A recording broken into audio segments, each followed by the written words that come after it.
So he is the image of the invisible God.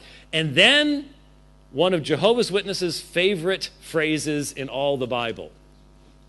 You do have Jehovah's Witnesses here, right? Ever been woken up on a Saturday morning by Jehovah's Witnesses? And you just weren't quite in your theological mode of thinking at that particular point in time? Well, it is the term protatikos passes tissesos. It's a hard word to say, especially when you're feeling just a little bit jet-lagged in the evening. It is the firstborn of all creation, and the Jehovah's Witnesses understand firstborn to mean first created, the first created thing of all the creation. So Jehovah's Witnesses believe that Jesus is the first thing Jehovah created, and then really the only thing Jehovah created directly, because then through Jesus, everything else is made. So he's the master worker, and then everything else is made through him, but he himself was made directly by Jehovah. That's their understanding. And so when they see this phrase, protatikos, firstborn, they understand it to mean first created. The problem is, if you trace the term back into the Old Testament, especially as it's used in the Greek translation of the Old Testament called the Septuagint, that it doesn't mean the first created thing. Israel is God's firstborn, but it certainly wasn't the first thing that God created. And the firstborn, of course, everyone understood, the firstborn had preeminence over all the others who were created. So when you talk about someone who is the firstborn of all creation, it's the one who has preeminence over all of creation. And so in talking about him who is the image of the invisible God, he is the one who has preeminence over all creation. Why? Because you have that very next word is because. Why does he have preeminence over all creation? Because in him all things were created. So he has preeminence over all things because he is the very one by which all things created, which is why the Jehovah's Witnesses in their Bible don't have all things, they have all other things, because they have to leave the door open for Jesus himself to be created. The problem is that, have you ever heard of pantheism?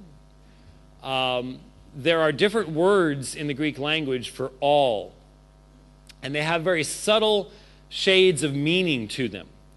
And the term that Paul uses here is the form that would refer to creation having reality and each thing that exists having its own concrete existence, rather than just sort of a nebulous idea of the all, sort of like what you get in Eastern religions, where the all is one and one is all, and you go and so on and so forth.